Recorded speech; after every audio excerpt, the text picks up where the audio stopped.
Hello, everyone. Good morning. My name is Robert Rabbin, and today I have the pleasure to speak with one of Spain's greatest artists, Myriam Negre, who's also a very dear friend of mine.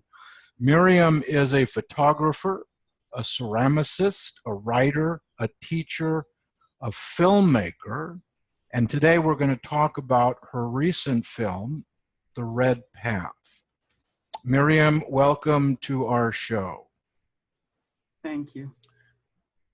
It's good to be here. Yes, it's good to be together. We always have a lot of fun together. Let me start with reading a graphic that appears at the beginning of your film. It goes, "I have this thing with blood. Maybe because I'm adopted, maybe because I had leukemia when I was 12, or maybe because I'm a woman and I bleed every month without a wound. Everything I need to walk in this world, awake and alive, is inside me, and the menstrual cycle is my navigation system. I walk this red path."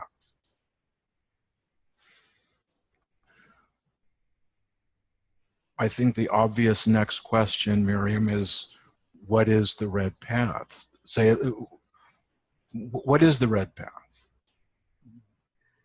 Well, the red path is a path that's not linear to begin with, as we are told to be in our society as women, to go a straight line. It's a cyclical path, it's a spiral. So we come back again and again every month into the same issues from different perspectives. So for me, the red path is a very natural way and even a spiritual way for me to walk on the earth, really, through connecting with menstruation, of course. You say a little bit more about how connecting with menstruation and the cycle gives you the insight, maybe the energy, the courage to walk your true path in life, which is what I think that you're saying. How does that, how does one influence the other? Well, when we are connected to our menstrual cycle and we break through the taboo of what it is to have menstruation, on what we have learned in school and from our parents or whatever, that it means to menstruate. When we decide to break through that taboo and really connect with it, we realize that we can gather wisdom and power every month. We realize that it's a training ground for building inner authority. And it's not only, going through those 5 days of bleeding, it's a month cycle. And every month we have the chance to die to something and to be reborn again. That's beautiful, that phrase, a training ground for building inner authority. Building inner authority. I wanted you to say that again. A training ground for building inner authority is beautiful.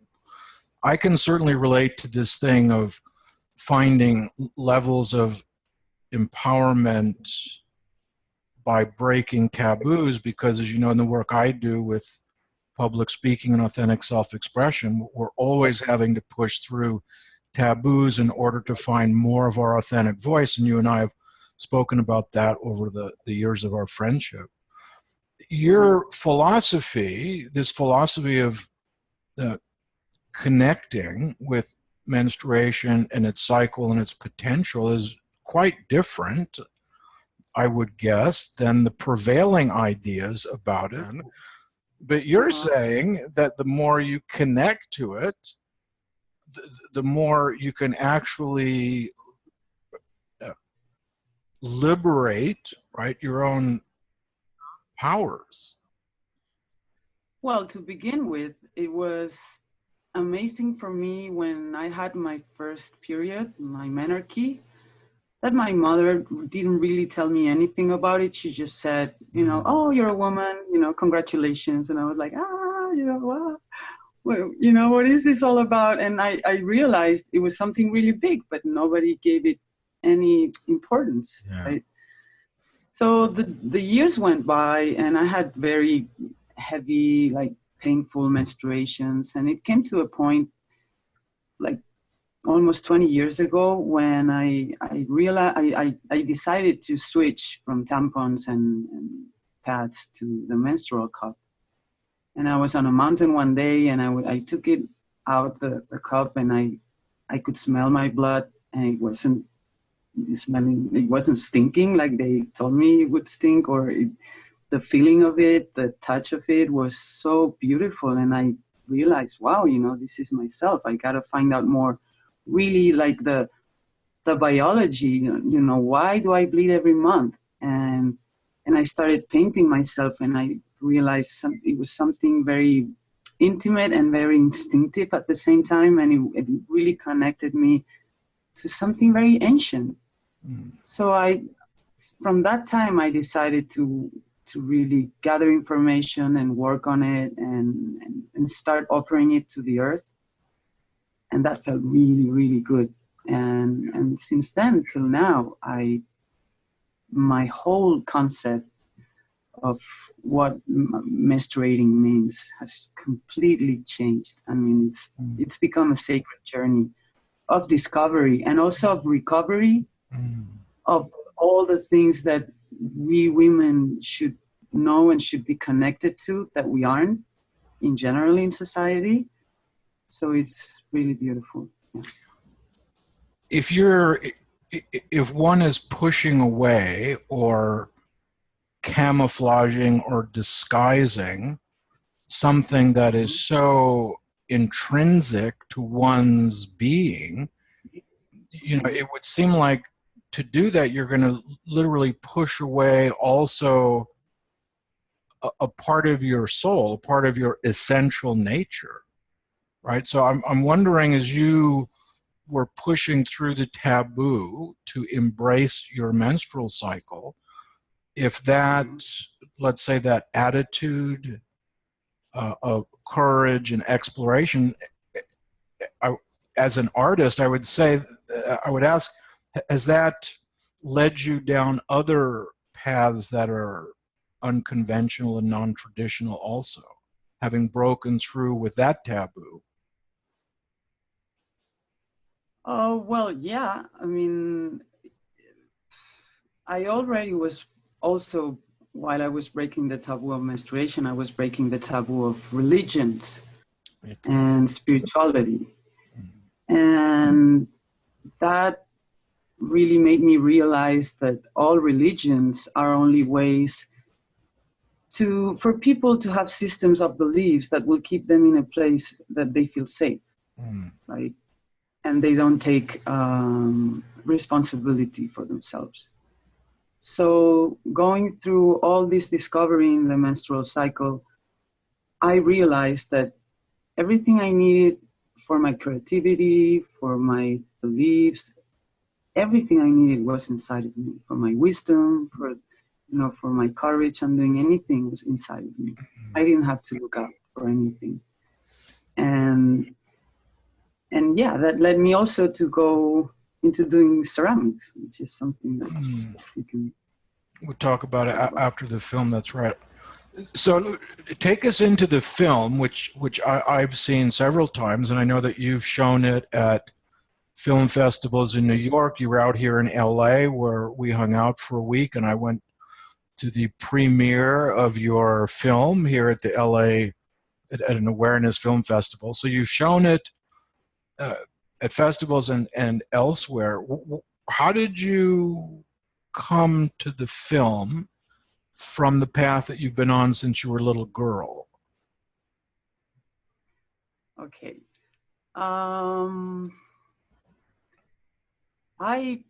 Last year, I realized I wanted to do something that wasn't photography, that wasn't still images, because what I wanted to say needed another language, which is film.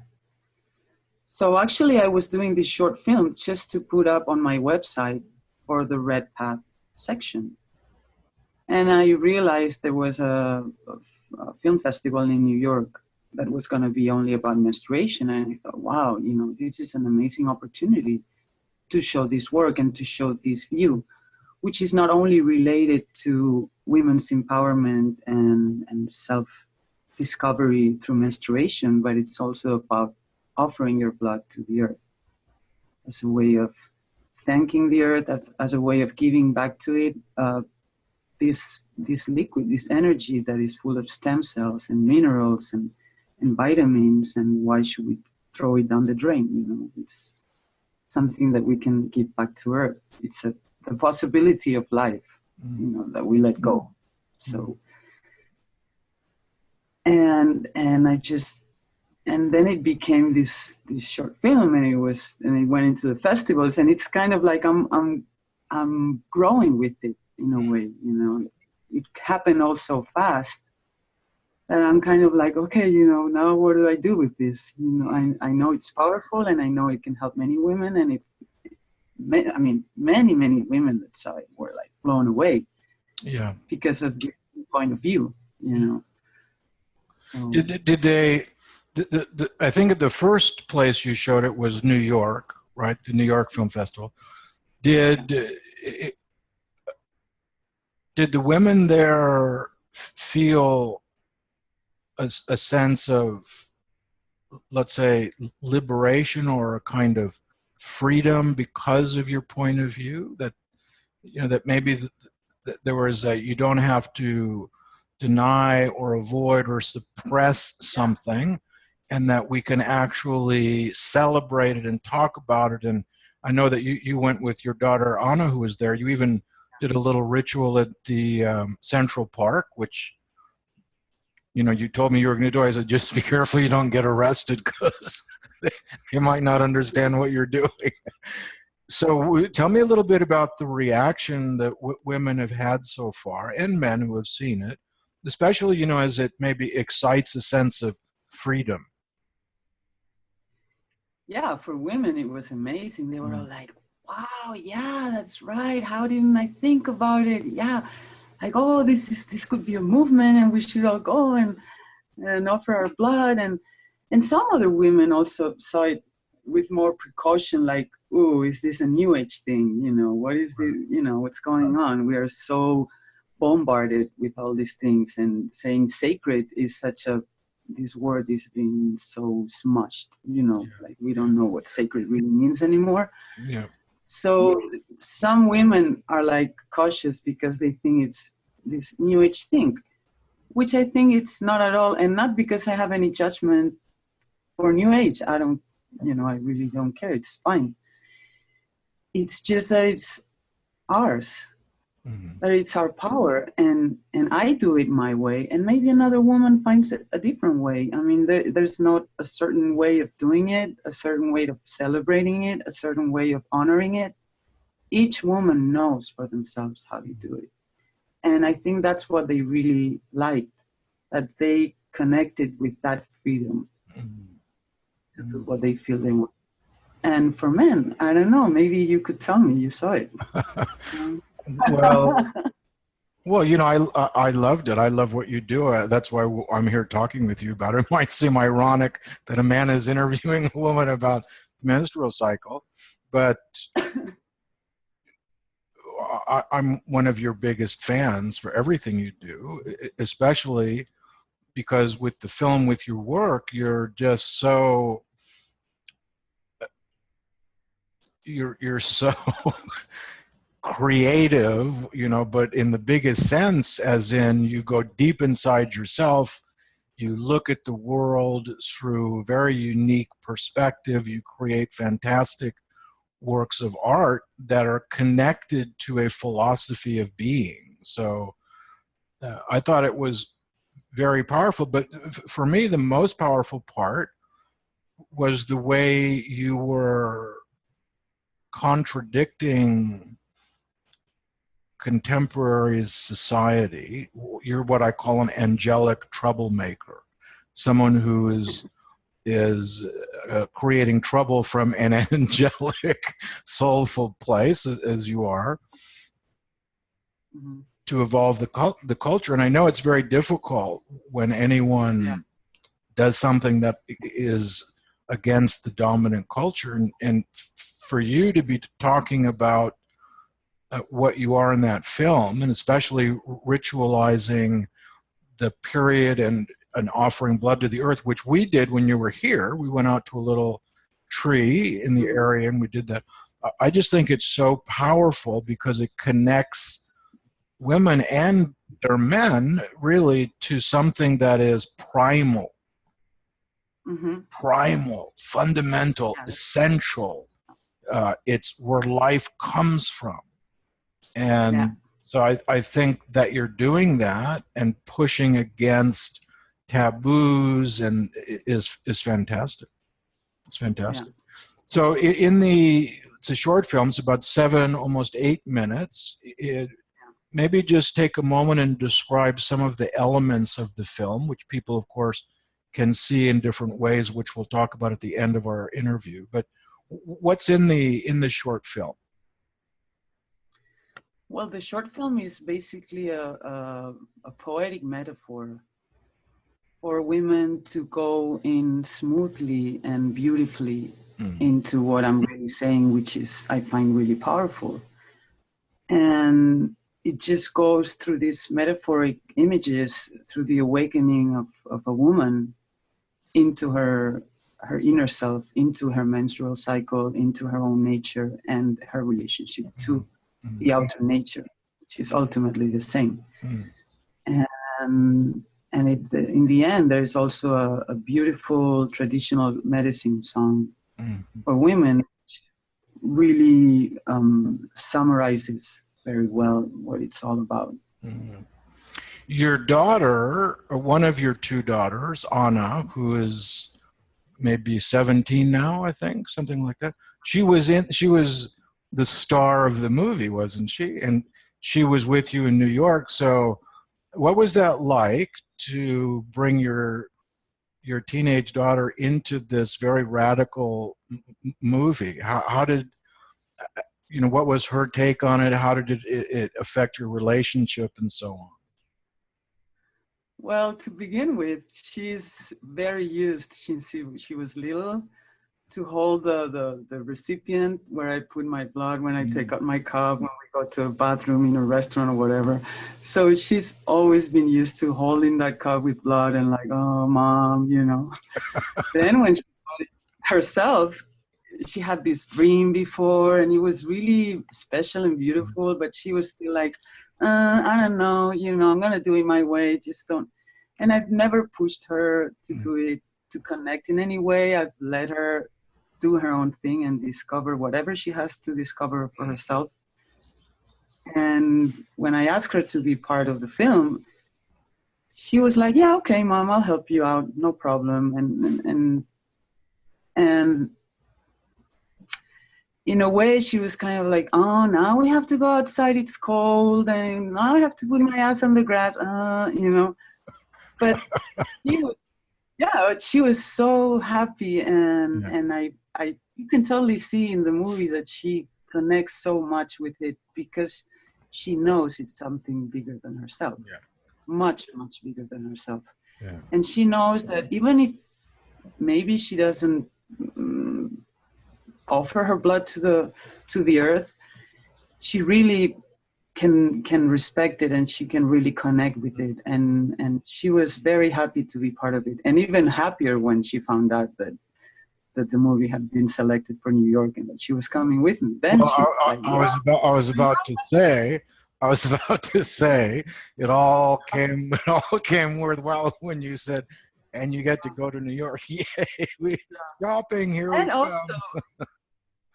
And also in New York, after watching so many documentaries and short films and talkings about menstruation, she was like, maybe my mother is not so crazy, maybe she's on the right path. There are all these women that think kind of the same way as her. And I mean, even if she's a little far out with all this offering blood, but she can, now she sees it from a completely different point of view, which I'm really happy. Excellent. That's the purpose. Yeah. You mentioned that you're a ceramicist and you make ceramic bowls that can be used in sort of ritual purposes for people on the Red Path. Why don't you take a moment and tell us a little bit about that? Yeah, well, actually, I started doing ceramics like 3-4 years ago, because I wanted, also as part of this inner discovery, I wanted to discover other ways for me to create and not only be photography, a two-dimensional thing. So I went into ceramics, and one of the first things I wanted to do was a recipient where I could put my blood, so I could offer it to the earth in this ritualistic way, as in church. The priest uses the grail, the Holy Grail, to say whatever in Mass or any other traditions, that they have their tools and they have their special. And so I made my own menstrual bowl, and I was like, wow, it's so nice to do it this way. And then I went to offer blood with some friends, and they were like, oh, I want one. This is so amazing. And I thought, wow, maybe it would be beautiful to create these menstrual bowls that I call for women to put their blood in and offer it to the earth. And I have so much fun, and not only fun, but I feel so connected when I do that. It's so amazing, as an artist to be able to do that. And many times I'm doing it when I'm on my moon time or almost there. So the connection is really deep, and I'm always paying attention on, what moon is it? Is it full moon or dark moon or whatever? Like, I want all these energies to go in there. So you make these, each one is unique, right? Yeah. And you sell these through your website and your store. So for women who are interested, and again, we'll post our websites at the end, but they are available and for women to buy.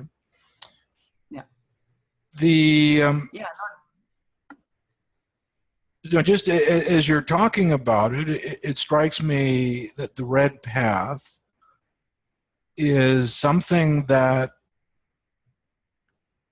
connects women right to the very heart of nature herself, because you're starting with literally the womb, right? Through the womb, the cosmic womb, the specific womb, but the womb and the process by which things come into existence, and to be really connected openly to that must be extremely empowering and connecting to nature herself. It must really affect one's whole way of thinking and being in the world, I would guess. So what can women who listen to this and who are going to be able to see the film, what's next for them if they want to learn more about the Red Path, walk the Red Path, maybe join with you, learn from you about different aspects of it? What's next for those women who want more of that? Well, first of all, I just remembered a Native American saying that says that in menarche, women enter their power. Through menstruation, women practice their power. And when menopause comes, they become their power.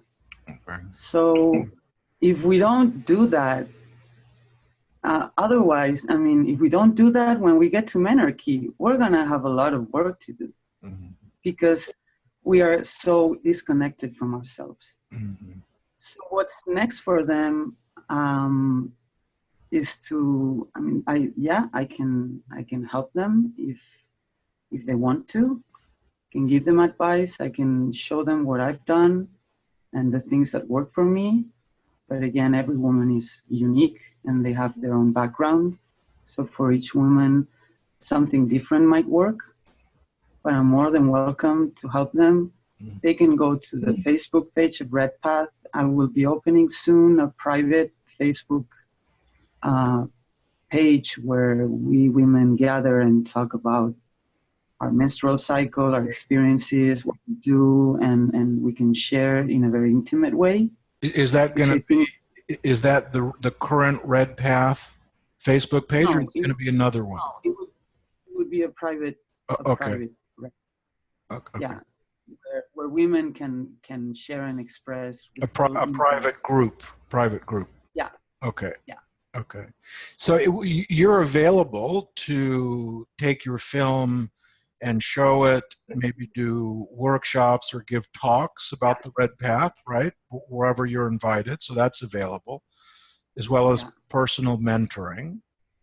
Mm-hmm. Mm-hmm. And yeah. No, and also, no, sorry. No, please. No, I was going to say that I'm also doing some work with women through photography. I'm applying also photography to doing these rituals, and maybe women who want to experience painting themselves with their blood, or all, being part of this ritual, and then taking a portrait of them, and for them having this precious moment to remind them, who they really are. And that's something I'm preparing and working on also. Great. And you and I are speaking on February 17th, 2016. And I know that you're working very diligently on your renovated website, which will be up very soon. You have one now, of course, which you'll post the URL at the end, but these are just some of the things that you're developing. So there'll be a new, exciting website. What other projects do you have in mind for the Red Path? Is there going to be another film? Are you going to do photography series? What are you going to do? Well, for now, I'm planning on showing the photographs, a series of photographs that I took while doing the short film that I want to show here in Barcelona, also with the film. And then when I feel that is kind of over, yes, I'm going to work on another section of, like a second part or whatever you want to call it. I don't know, of this Red Path. Yeah, I want to keep on going. I want to keep on showing women that they are not alone. There are many other women are doing the same, and have testimonies of their experiences with their menstrual cycle, and I think it's going to keep growing. Yeah, and also I invite all women that this Red Path is their Red Path. It's not only mine. They're not going to follow my path. They're going to follow their path. And they're going to do it their way. And I encourage them also to gather together in wherever country they are and offer together their blood to the earth with an intention and a prayer. And I think that could be really, really powerful for the times that we're living now. We need that. Wake up, really. To find power in community. Yeah. What would you say to the women who are doing that or who want to do that, who run into negativity, which would seem inevitable if you're talking about ritually putting the blood into the earth or painting oneself, but just the whole idea of becoming intimate with something we would otherwise want to pretend doesn't even happen. So they're going to start speaking about it and doing it as you are, as an angelic troublemaker. Inevitably, you're going to run into some criticism and negativity, which sometimes can defeat people and make them go quiet again. But what would you say to women by way of giving them confidence and courage to continue in the face of negativity, should that arise? Well, I would say that first, one thing is your own negativity of saying, "Oh, that's disgusting. Why should I? My blood is something disgusting." Yeah. and to begin with, I would say, well, if you think it's disgusting, then there is some part in yourself you think is disgusting. You're judging yourself. Fantastic. Beautiful. So if you like judging yourself, I mean, what can I say? Do so. It works out for you, but I don't think it's gonna work in the long run, because you're eventually gonna get, you're not gonna feel good about yourself. So I think I would say that if they are if they connect with it and they want to do it, and other people tell them that they're crazy and that it sucks, so they shouldn't do it, it's their thing. I mean, why shouldn't we bother? It's something that we don't go and buy. It's something that we produce. Yeah. It's something that we own. It's something that it's free. It's something that only we know when it comes and we know when it goes. We don't, it's ours. It's completely ours. And we, in that sense, is the place where we have the total freedom to use it in whichever way we feel. And nobody can tell us if that's right or wrong. And if they do, it's their thing, Yeah. If it's a woman, they can do whatever they want with their blood. If it's a man, they don't menstruate, so I don't think they have too much to say about what we should do with our blood. Yeah, I agree with you. I've also noticed that men generally seem to think they have the right to say and do anything, especially in the direction of women. That we live in a patriarchy is pretty well established. So I really love this, the way that you're encouraging women to really rise up in their autonomy and in their power that's connected to their bodies, to the whole, to the part of them that is nature. I think that's really wonderful. Where can people right now, Myriam, this side of you coming to a group and showing your film, where can people see the film? Is it available right now in some way for anyone who wants to see it? It is and it isn't in a way, because I've applied for some film festivals, and in the meantime, I like it not to be very public, because it's not, I don't think it's too fair. Yeah. If they really want to see it, they can send me an email and I can send them a link. Okay, nice. To watch the film. They can also, a group of women which have already done is they can gather together and I can send them the link and they can watch it all together. Nice. And talk about it and spread the word. I mean, the most important thing is that eventually it will be up on the website. Okay. Right. And everyone. But the important thing is see it. I live in Los Angeles and in Hollywood, the film industry, and I think we would call that limited release, where you don't want to put the film into wide distribution before you've done with it what you want, taking it to the festivals and so on. So, but there's ways they can arrange to see it by emailing you. That would be the best way to begin that conversation. Yeah. Definitely. Yeah. Any final words of wisdom, Myriam, to the people watching this film about the Red Path, about art, about life? I would say that it's the time, really, it's become the time where we can't hide anymore.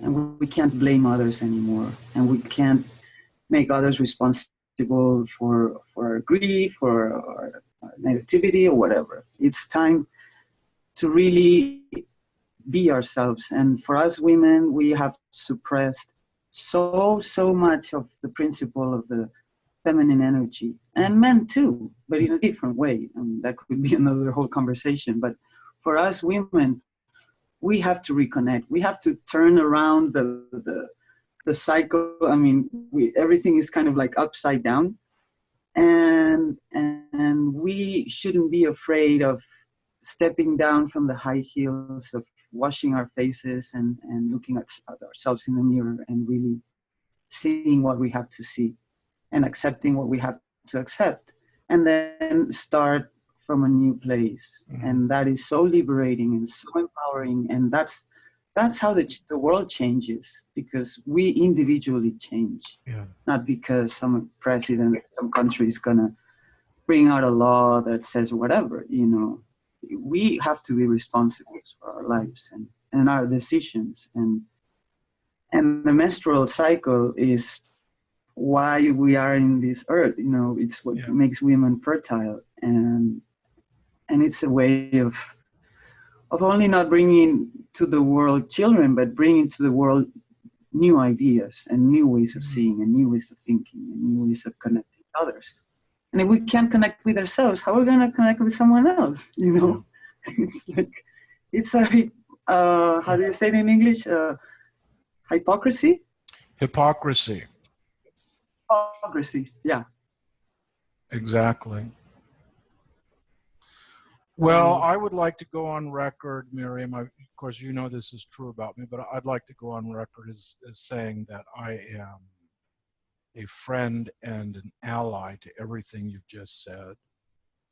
I think the film is fantastic. Your work is very important and inspirational.